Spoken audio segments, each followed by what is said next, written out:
Hello guys, welcome to দিদি রান্নাঘর channel. আজ আমি সর্ষে শাকের রেসিপি দেখাবো। তো আমি এই সর্ষে শাক দুইভাবে রান্না করে দেখাবো। একটা হলো সর্ষে শাকের শুক্তো, আর হলো সর্ষে শাকের ভাজা।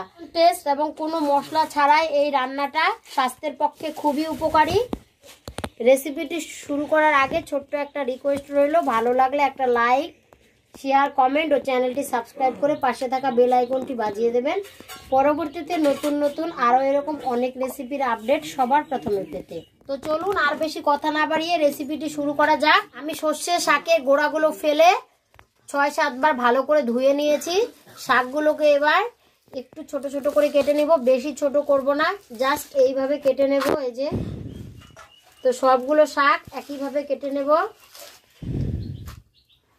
রান্নাটা আমি ওভেনে করব, তাই ওভেনটা জ্বালিয়ে নিচ্ছি। ওভেনে একটা কড়াই বসিয়ে কড়াইটা গরম করে নিয়েছি। ছোট্ট এক টুকরো আদা নিয়েছি, সেটা থেতো করে নেব। রান্নাটা আমি নিরামিষেই করব। গরম কড়াইয়ে 2 টেবিল চামচ পরিমাণ তেল দিয়ে দিলাম। তেলটা ভালো করে গরম করে নিয়েছি। থেতো করে রাখা আদাটা দিয়ে দিচ্ছি। 1 মিনিটের মতো আদাটা নেড়ে চেড়ে নেব। এবার সর্ষে পাতাটা দিয়ে দেব। এটা দিয়ে আমি শুক্তো রান্না করছি।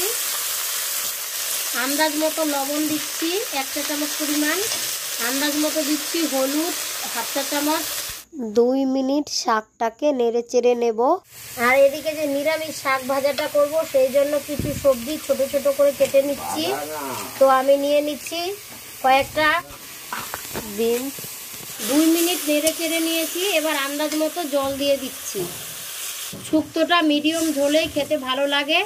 250 গ্রাম জল ধরে এমন একটা কাপের 1.5 কাপ জল দিয়ে হাই ফ্লেমে 5 মিনিট কুক করে নেব। একটা আলুও ছুলে ছোট ছোট করে কেটে নেব। তো আমি সবজির মধ্যে টমেটো, বিনস, আলু ব্যবহার করছি। আপনারা আপনাদের পছন্দ অনুযায়ী সবজি ব্যবহার করতে পারেন। 5 মিনিট ফুটিয়ে নিয়েছি। একদম সামান্য পরিমাণে গরম মশলার গুঁড়ো দিয়ে দিচ্ছি। আপনারা চাইলে গরম মশলার গুঁড়োর ব্যবহার নাও করতে পারেন। আরও 1 মিনিটের মতো কুক করে নামিয়ে নিলেই তৈরি হয়ে যাবে সর্ষে শাকের নিরামিষ শুক্তো। আর এদিকে শাক ভাজাটা রান্না করার জন্য একটা আলু ছুলে ছোট ছোট করে কেটে নিয়েছি। আর কয়েকটা কালো বিনস ছোট ছোট করে কেটে ধুয়ে নিয়েছি। একটা নিয়েছি টমেটো, কয়েকটা কাঁচা লঙ্কা চিড়ে নিয়েছি, আর কয়েকটা গোটাই রেখেছি। টোটাল 6 মিনিট ফুটিয়ে নিয়েছি। তো সর্ষে শাকের শুক্তোটা আমার কমপ্লিট হয়ে গেছে। আপনারা অবশ্যই নামানোর আগে লবণটা একটু টেস্ট করে দেখে নেবেন। রান্নাটা আমার কমপ্লিট হয়ে গেছে, এখন নামিয়ে নিচ্ছি। শুক্তোটা নামিয়ে সেই কড়াইয়ে সর্ষে শাকটা রান্না করব, সেই শাকটা দিয়ে দিচ্ছি। একদম সামান্য পরিমাণে লবণ দিয়ে দিচ্ছি। মিডিয়াম আঁচে শাকটাকে 2 মিনিট নেড়ে চেড়ে নেব। 2 মিনিট নেড়ে চেড়ে নিয়েছি। এবার একটা জল ঝরানো গামলায় ঢেলে দিচ্ছি।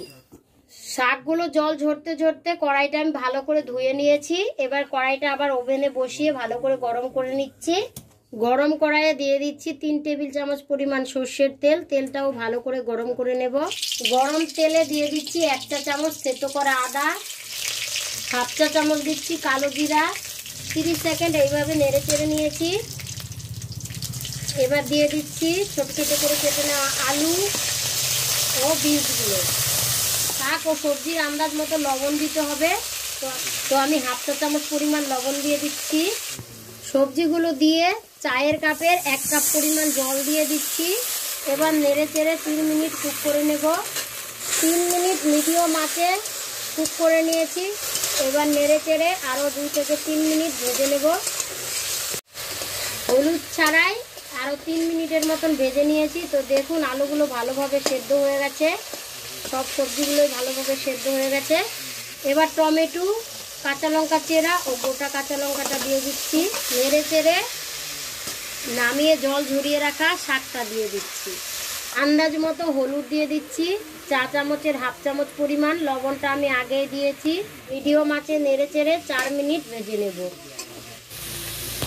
4 মিনিট ভেজে নিয়েছি। এবার সামান্য পরিমাণে গরম মশলার গুঁড়ো ছড়িয়ে দিচ্ছি। চেপে চেপে দেব আর নেড়ে চেড়ে আরও 2 মিনিট ভেজে নেব।